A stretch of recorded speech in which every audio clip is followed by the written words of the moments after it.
Tours, comme beaucoup de villes de France, a été en partie détruite, en grande partie détruite. Tout le secteur qui va de la place de la Victoire jusque de l'autre côté vers la rue Colbert. Beaucoup de destruction, avec un gros plan de rénovation urbaine pour reconstruire la ville.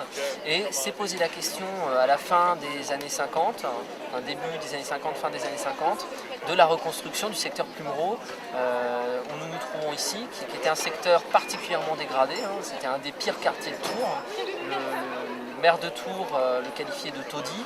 C'était un des quartiers les plus malfamés de Tours, principalement habité par des immigrants portugais, des classes sociales assez défavorisées, puisque les beaux quartiers étaient ailleurs. Quelques chiffres, seulement 8% des logements avaient des WC privatifs, 9% des salles de bain. Mais le plus étonnant, c'est encore 25% des logements qui n'avaient pas d'eau courante et même certains logements sans électricité. Alors il faut imaginer un quartier sombre, délabré, des maisons pas entretenues. C'était vraiment un quartier, on peut dire, dégoûtant en un certain sens.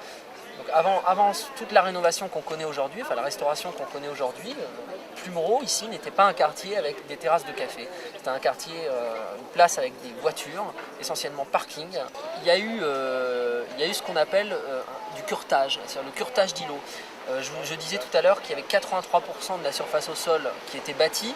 Ça ne veut pas dire qu'il y avait 83% de maisons intéressantes, de vieilles maisons. La plupart du temps, derrière des belles maisons du 15e ou d'une autre époque, mais qui avaient un intérêt patrimonial, on avait des cabanes en bois, des cabanes en tôle, enfin des petits ajouts comme ça qui ont été construits par les gens. Aujourd'hui, on a des intérieurs d'îlots qui sont beaucoup plus aérés qu'ils n'étaient dans les années 60 et parfois même création de petites placettes lorsqu'on n'a pas pu sauvegarder une maison, même si elle était digne d'intérêt.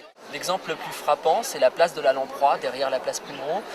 Donc c'est une place qui a été créée en négatif, si je puis le dire. C'est-à-dire qu'en fait, on n'a pas pensé la place avec des façades qui donnent sur la place directement, mais ce sont des intérieurs d'immeubles qu'on a coupés, puisqu'on ne pouvait pas garder les maisons qui étaient en trop mauvais état.